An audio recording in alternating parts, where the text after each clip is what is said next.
Hi friends, ಎಲ್ಲರಿಗೂ ನಮಸ್ಕಾರ. SSLC ಪರೀಕ್ಷೆಯಲ್ಲಿ ಪಾವಡ ತಾಲೂಕಿಗೆ 55.19 ಫಲಿತಾಂಶ. ಈ ಬಾರಿ SSLC ಪರೀಕ್ಷೆಯ ಫಲಿತಾಂಶ ಪ್ರಕಟವಾಗಿದ್ದು, ಪಾವಡ ತಾಲೂಕಿಗೆ 55.19 ಫಲಿತಾಂಶ ಬಂದಿದೆ. SSLC ಪರೀಕ್ಷೆಯ ಫಲಿತಾಂಶದಲ್ಲಿ ಮಧುಗಿರಿ ಶೈಕ್ಷಣಿಕ ಜಿಲ್ಲೆಗೆ ಶಿರಾ ಪ್ರಥಮ ಸ್ಥಾನ ಗಳಿಸಿದ್ದು, ಮಧುಗಿರಿ 2ನೇ ಸ್ಥಾನ, ಕೊರಟಗೆರೆ 3ನೇ ಸ್ಥಾನ ಮತ್ತು ಪಾವಡ 4ನೇ ಸ್ಥಾನ ಗಳಿಸಿದೆ. ಪಟ್ಟಣದ ಗುರುಕುಲ ಶಾಲೆಯ ನೇಹಾ SN 614 ಅಂಕಗಳನ್ನು ಪಡೆದು ತಾಲೂಕಿಗೆ ಪ್ರಥಮ ಸ್ಥಾನ ಗಳಿಸಿದ್ದು, ಪಟ್ಟಣದ ಸರ್ಕಾರಿ ಆದರ್ಶ ಶಾಲೆಯ ಗಂಗೋತ್ರಿ ಮತ್ತು ಗುರುಕುಲ ಶಾಲೆಯ SS ತಲಾ 613 ಅಂಕಗಳನ್ನು ಗಳಿಸಿದ್ದು, ತಾಲೂಕಿಗೆ ದ್ವಿತೀಯ ಸ್ಥಾನವನ್ನು ಪಡೆದಿದ್ದಾರೆ. ಪಟ್ಟಣದ ಶ್ರೀ ವೆಂಕಟೇಶ್ವರ ಆಂಗ್ಲ ಪ್ರೌಢಶಾಲೆಯ ಸಾಯಿ ಸಂತೋಷ್ ರೆಡ್ಡಿ B 604 ಅಂಕಗಳನ್ನು ಗಳಿಸುವ ಮೂಲಕ ತಾಲೂಕಿಗೆ ದ್ವಿತೀಯ ಸ್ಥಾನವನ್ನು ಪಡೆದಿದ್ದಾರೆ. 100% ಫಲಿತಾಂಶ. ಕೋಟಗುಡ್ಡ ಸಹನಾ ಆಂಗ್ಲ ಪ್ರೌಢಶಾಲೆ ಮತ್ತು ಮುರಾರ್ಜಿ ದೇಸಾಯಿ ವಸತಿ ಶಾಲೆ ಕೊಡಗೇನಹಳ್ಳಿ 100% ಫಲಿತಾಂಶ ಸಾಧಿಸಿದೆ. ಶೂನ್ಯ ಫಲಿತಾಂಶ. ತಾಲೂಕಿನ ಕಿಲ್ಲಾರ್ಲಹಳ್ಳಿಯ ರಾಷ್ಟ್ರ ಪ್ರಗತಿ ಅನುದಾನಿತ ಪ್ರೌಢಶಾಲೆ ತಾಲೂಕಿನಲ್ಲಿಯೇ ಶೂನ್ಯ ಫಲಿತಾಂಶ ಪಡೆದ ಶಾಲೆಯಾಗಿದೆ. 2023-24ನೇ ಸಾಲಿನ SSLC ಪರೀಕ್ಷೆಗೆ 3055 ವಿದ್ಯಾರ್ಥಿಗಳು ಕುಳಿತಿದ್ದು, 1686 ವಿದ್ಯಾರ್ಥಿಗಳು ಪರೀಕ್ಷೆಯಲ್ಲಿ ಉತ್ತೀರ್ಣರಾಗಿದ್ದಾರೆ. ಈ ವರ್ಷ ಇದೇ ಪ್ರಥಮ ಬಾರಿಗೆ ಎಲ್ಲ ಪರೀಕ್ಷಾ ಕೊಠಡಿಗಳಲ್ಲಿ CCTV ಕ್ಯಾಮೆರಾ ಅಳವಡಿಸಿ ವೆಬ್ ಕಾಸ್ಟಿಂಗ್ ವ್ಯವಸ್ಥೆ ಮಾಡಲಾಗಿತ್ತು. ಇಲಾಖೆಯ ಆದೇಶದಂತೆ SSLC ಪರೀಕ್ಷೆಯಲ್ಲಿ ಯಾವುದೇ ರೀತಿಯ ನಕಲು ನಡೆದಂತೆ ಕಟ್ಟುನಿಟ್ಟಿನ ಕ್ರಮ ಕೈಗೊಳ್ಳಲಾಗಿತ್ತು ಎಂದು ಕ್ಷೇತ್ರ ಶಿಕ್ಷಣಾಧಿಕಾರಿ ಇಂದ್ರಾಣಿ ಪತ್ರಿಕಾ ಪ್ರಕಟಣೆಯಲ್ಲಿ ತಿಳಿಸಿದ್ದಾರೆ.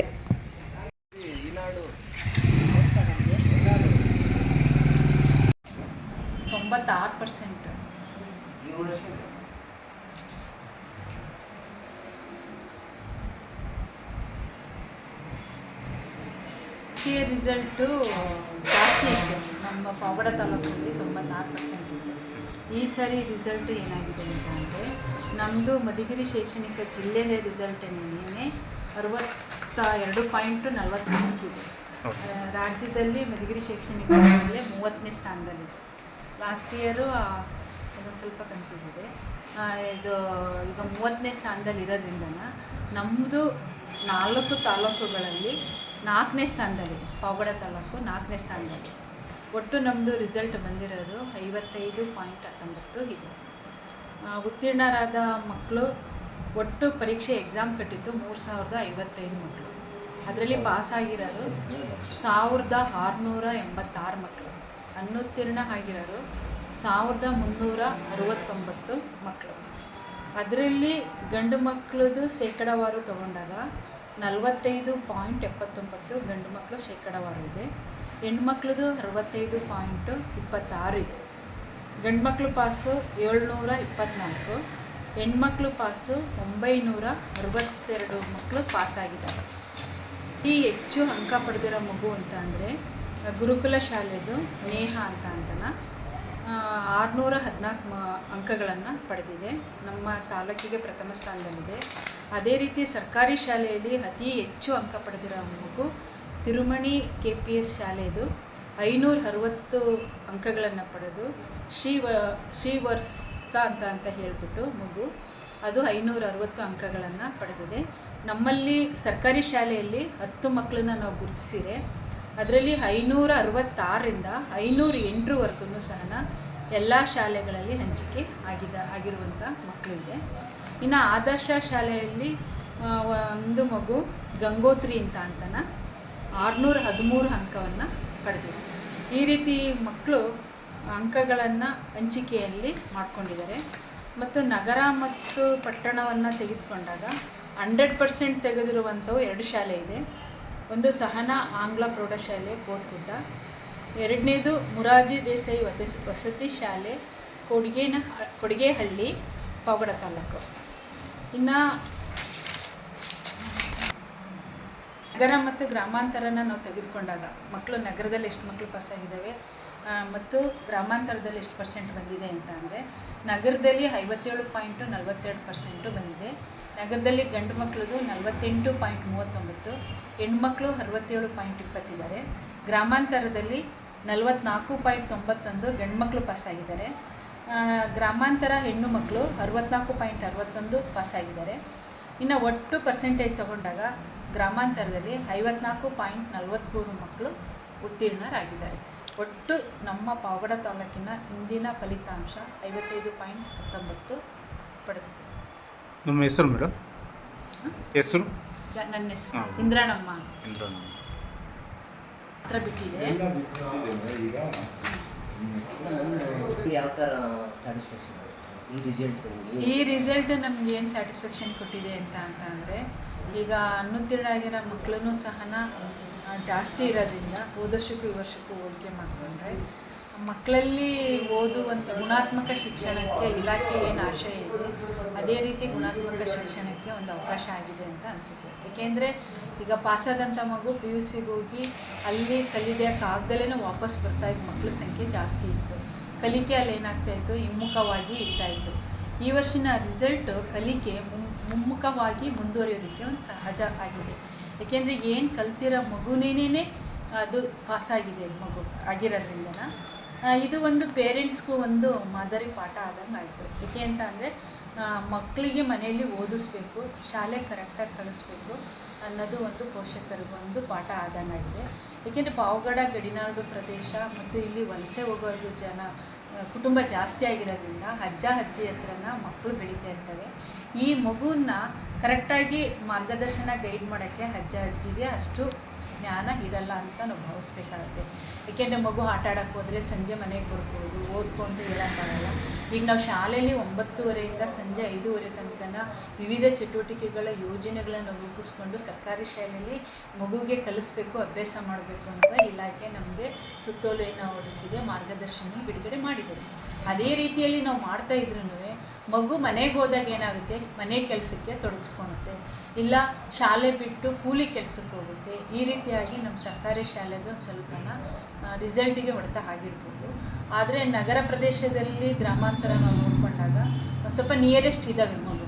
ಏಕೆಂದರೆ ನಗರದಲ್ಲಿ ಕಾನ್ವೆಂಟ್ಗಳು ಜಾಸ್ತಿ ಇದ್ದಾವೆ, ಇಲ್ಲಿ ಪ್ರತಿಷ್ಠಿತ ಕುಟುಂಬದ ಮಕ್ಕಳು ಬರುತ್ತೆ, ಮನೆಯಲ್ಲೂ ಕೇರ್ ಇರುತ್ತೆ, ಟ್ಯೂಷನ್ಗೂ ಹೋಗ್ತವೆ ಮಕ್ಕಳು, ಹಾಗಾಗಿ ಅಲ್ಲಿ ಚೆನ್ನಾಗಿ ಕಲಿತವೆ, ಅಭ್ಯಾಸ ಆಗಿರುತ್ತೆ.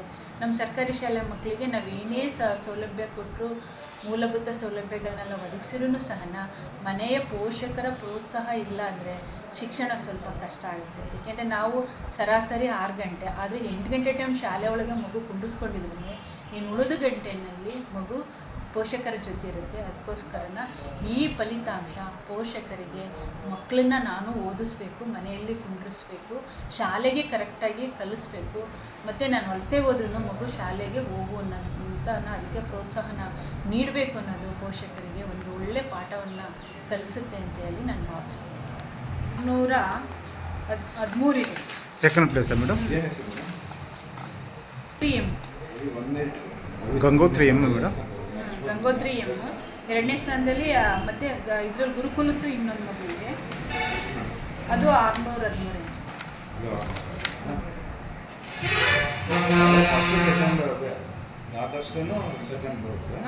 ಅದರಲ್ಲಿ ಯಶಸ್ ಕೆ ಮೂರ್ತಿ ಅಂತ ಗುರುಕುಲ ಪ್ರದೇಶದಲ್ಲಿ ಆ ಪೋಷಕರು ಇದ್ದಾರಲ್ಲ, ಭಾಳಷ್ಟು ಅನ್ವೇಷಣೆಗಳಾಗಿದ್ದಾರಲ್ಲ, ಅವ್ರಿಗೆ ಏನಾನ ಪೋಷಕರಿಗೆ ನೀವು ನಿಮ್ಮ ಹಿತಾಯನ ಹೇಳ್ತೀರ? ಈಗ ಗ್ರಾಮೀಣ ಭಾಗದಲ್ಲಿ ನಾವು ಪೋಷಕರಿಗೆ ಏನು ಸಂದೇಶ ಕೊಡ್ಬೋದು ಅಂತ ಅಂದರೆ, ಶಾಲೆಗಳಲ್ಲಿ ನಾವು ಪೋಷಕರ ಸಭೆ ಮಾಡ್ತೀವಿ. ವರ್ಷಕ್ಕೆ 4 ಸರಿ ಪೋಷಕರ ಸಭೆ ಮಾಡಬೇಕು ಅಂತಲೇ ಇದೆ. ಪೋಷಕರೆಲ್ಲ ಅವರು ಯಾರೂ ಬರಲ್ಲ, ಪೋಷಕರಿಗೆ ಇದು ತೊಂದರೆ ಆಗ್ತಾ ಇದೆ. ಮಗುವಿನ ಈಗ 2 ಸಮುದಾಯದತ್ತ ನಡೆಯುತ್ತೆ, ಆವಾಗ ಮಗುವಿನ ಪ್ರಗತಿ ಪರಿಶೀಲನೆ ಮಾಡಬೇಕು. ಅದನ್ನ ಬಗ್ಗೆನೇ ಅವ್ರಿಗೆ ಕೇರ್ಲೆಸ್ ತೊಗೊತಾರೆ, ಬರೋದೇ ಇಲ್ಲ. ಇನ್ನು ಮತ್ತೆ ಪ್ರಾರಂಭದಲ್ಲಿ ಪೋಷಕರ ಸಭೆ ಕರಿತೀವಿ, ಅವಾಗಲೂ ಬರಲ್ಲ. ಈಗ ಖಾಸಗಿ ಶಾಲೆಗೆ ಹೆಂಗೆ ಹೋಗ್ತಾರೆ ಪೋಷಕರು, ಅದೇ ರೀತಿಯಲ್ಲಿ ಸರ್ಕಾರಿ ಶಾಲೆಗೆ ಬಂದರೆ ಮಗು ಯಾವ ರೀತಿ ಡೆವಲಪ್ ಆಗ್ತಾ ಇದೆ, ಕಲಿಕೆಯಲ್ಲಿ ಚೆನ್ನಾಗಿದೆಯೋ ಹಿಂದುಳಿದಿದೆಯೋ ಅನ್ನೋದು ಪೋಷಕರಿಗೆ ಗೊತ್ತಾದರೆ ಇದು ಮಗುವನ್ನು ತಾನಾಟಿ ತಾನೇ ಕಲಿಯೋದಕ್ಕೆ ಸಹಕಾರ ಆಗುತ್ತೆ. ಪೋಷಕರು ಬೇಕೇ ಬೇಕು. ಪೋಷಕರ ಸಹಕಾರ ಇಲ್ಲದಲೇನೆ ನಾವು ಶಿಕ್ಷಕರೊಬ್ಬರು ಶಾಲೆಯಲ್ಲಿ ಎಷ್ಟು ಗಂಟೆ ಮಗುನ ಇಟ್ಕೊತೀವಿ, ಬೆಳಿಗ್ಗೆ 9:30 5:00 ತನಕ ಇಟ್ಕೊತೀವಿ.